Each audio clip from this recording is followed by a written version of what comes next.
معلش يا جماعة، الفيديو الأول بس حصل فيه لبس. برنامج التسجيل طلع برنامج يعني للأسف برنامج سافل وقطع البث. مع إن أنا مسجل لكامل الحلقة، لكن هو قطع في سهم أو 3 أسهم كانوا مطلوبين لم يتم تحليلهم من آخر شرح كنت بكلم فيه للخاتمة. يعني منه لله بقى، ربنا ينتقم منهم. عاملين مع ان والله شاري الحاجات دي من مصادرها الشخصيه. انا شاري البند زفت، البند كام ده؟ شاريه يعني نسخه اصليه شاريه. رغم ذلك هو للاسف يعني عمل الحركه الحقيره دي. فتعالوا نكمل. كان عندنا يعني سهمين فاضلين بعد سهم اخر حاجه مصر الجديده. فكنا اتكلمنا عليها وقلنا انها في منطلق كبير، ممكن لا قدر الله يحصل من عنده نزول قوي، فنخلي بالنا منها. فده مهم جدا. لان هي في اسهم، هي في قمم سحابيه، في قمم تاريخيه. زي ما قلنا نخلي بالنا ان السوق لو لا قدر الله حصل فيه نزول، الناس اللي في قمم تاريخيه هي دي اللي هتتاذى. تمام. فاضل سيدي كرير وبي انفستمنت. ما اعرفش هو بي انفستمنت. هنشوف بس بي انفستمنت اهو. بي انفستمنت القبضه نجيبه، وهنجيب تاني سيدي كرير. طبعا بي انفستمنت دوت كان في ناس للاسف برضو اتعلقت فيه بسبب للاسف المره اللي اقل من الحشره واقل من النكره تحت الجزم، تحت 1000 جزمه يتحط، وبرضو هيبقى شرف ليه. للاسف يعني برضو ناس كتيره غرقت منه. فالسهم ده عنده شخلله قويه الى 16.40، وعنده 17.10 ان شاء الله ممكن ما يكسرهاش. يعني 17.10 ممكن لا تكسر، ولكن لو نزل اكتر ممكن ينزل لمس ال 16 ايه، ال 16.30. بس اهم شيء بقى ان الماكد اسبوعي شكله منيل ب 60,000 نيله. يعني ممكن يكون له نزول مع السوق، ينزل يعمل عمليه تجميع مره اخرى وبعدين يطلع. فدي بقى هنشوفها مع عدم كسر 16 ايه، مع عدم كسر القاع بتاع اللي هو 17.25. 17.25 لا تكسر، وممكن ينزل 17.12 واخره 16.40. اخرك 16 ايه، 16.40 الى 16 جنيه. ده اخر النزول، يعني من 16.30 ل 16.40 ل 16 جنيه. ده اخر مرحله نزول ليه. لو لا قدر الله عايز ينزل بعد كده السهم هيتقلب سلبي، هيتقلب سلبي. فان شاء الله نقول باذن الله ما يتقلبش سلبي. اتكلمنا في ام جروب وقلنا كل حاجه فيها. قلنا ان هي عندها لسه لا شغاله قائمه عند ال 4 جنيه و10 الى ال 4 جنيه و20، وبعد كده ممكن ان شاء الله نبدا نتابع حركتها. طبعا اللي كان معانا في الاسكندريه تداول حيوانات قلنا خدوه ما شاء الله الى مستهدفاته، واتكلمنا عن مستهدفاته وقلنا.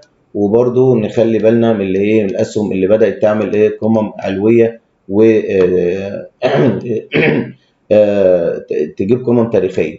نفس الكلام اتكلمنا على ناس كانت في السويد. يا جماعه اللي يكسب مننا يعني ما يستبخلش ان يقول لنا يا دكتور احمد انا كسبت منك وجزاك الله خير دكتور احمد. يعني بس عشان ايه، مش هتنفعك غير في حياتك، غير يعني اهم شيء بعد تكسب طلع صدقه جاريه لله، لاهلك ولنفسك وبما تجود به نفسك. الدكتور احمد اقسم بالله ما ينفعك غير صلاتك واخلاقك وعلمك والصدقه الجاريه. عبادتك وصلاتك مع ربنا، وقلبك ولون قلبك الابيض مع ربنا، وخوفك وامانتك، اللي هي اخلاقك الجميله اللي انك على خلق عظيم كما قال النبي صلى الله عليه وسلم في القران. ما قالكش انك على دين عظيم، ان الدين ثمرته الاخلاق. الاخلاق اهم من الدين. يعني لا طبعا، لا ما حدش يقدر ينكر الدين وعبادات الله سبحانه. لا خلقت الجن والانس الا ليعبدون. عباده الله اهم شيء، لكن فوق العباده ثمره العباده الخلق. يعني تمام، الخلق زي ما ربنا قال في سوره المؤمنون، الامانه وحفظ الفرج وانك تخاف الله سبحانه وتعالى، وانك انت الذين هم على اللغو معرضون والذين هم للزكاه فاعلون، والزكاه والصدقه الجاريه، كل دي الخلق. هم دول اللي ربنا يجعلنا منهم يا رب، ويرزقنا ان نبني ايه بيتا لله سبحانه وتعالى قبل ان ياخذ امانته يعني فيه. تمام. فالخلق. فنرجع تاني ونتكلم على بعض الاسهم اللي احنا كنا اتكلمنا فيها، وقلنا ان شاء الله برضو ممكن ليها قوه، اللي هي ايه، السويدي اتكلمنا فيه، وقلنا ان الناس اللي كانت عايزه تاخده من كذا لكذا قلناه، وبرضو اتكلمنا فيها وقلنا برضو ان هو سهم ايه، يعتبر لسه ما زالوا كويس، ولكن لسه هنشوفه عند المستوى. قلنا يا جماعه اللي هيصبر على السويدي هيروح لل 23. كلامنا اقسم بالله صادق، من 21.80 عندك ال 23 جنيه. انا كلامي صادق من يوم ما قلته، من يوم راجعوا الفيديوهات عندكم. هو ده المحلل بقى اللي انت تتابعه، محلل صادق، كل حاجه عنده بعلم وبصدق. يعني الفيديوهات بتاعته بتؤكد ايه؟ بتؤكد مصداقيته. فبالله عليكم، بما يرضي الله عليكم، كل ما ربنا يرزقنا، واللي ربنا يرزقه خير في جولدن تكس يقول لنا، اللي ربنا يرزقه خير في جولدن تكس ما يستخيرش يقول لنا في التعليقات. جزانا الله واياكم كل خير، ودمتم رابعين. وبما يرضي الله بين قلوبكم ان تضعوا كل واحد في مقامه، في مقام. نشر القناه مهم لاي فعلا حد بيخاف الله وبيصدق، والعلم اللي انا بديه امام ربك يوم تبعثون ويوم القيامه.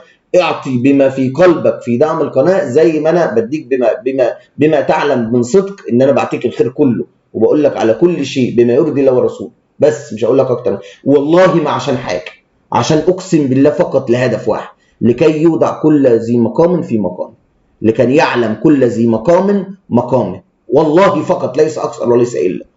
بس ربنا يرزقكم كل خير. دمتم رابحين، ودمتم اهليكم في سلام ان شاء الله، وصحه ويمن وبركات. واستودعكم الله الذي لا تضيع ودائعه، والسلام عليكم ورحمه الله وبركاته. وكان معكم اخوكم دكتور احمد سمير. ما ننساش الصلاه على النبي في هذا اليوم المبارك، وقرايه سوره الكهف. تمام. اللهم صل وسلم وزد وبارك على سيدنا محمد وعلى اله وصحبه اجمعين، واخر دعوانا الحمد لله رب العالمين. والسلام عليكم ورحمه الله وبركاته.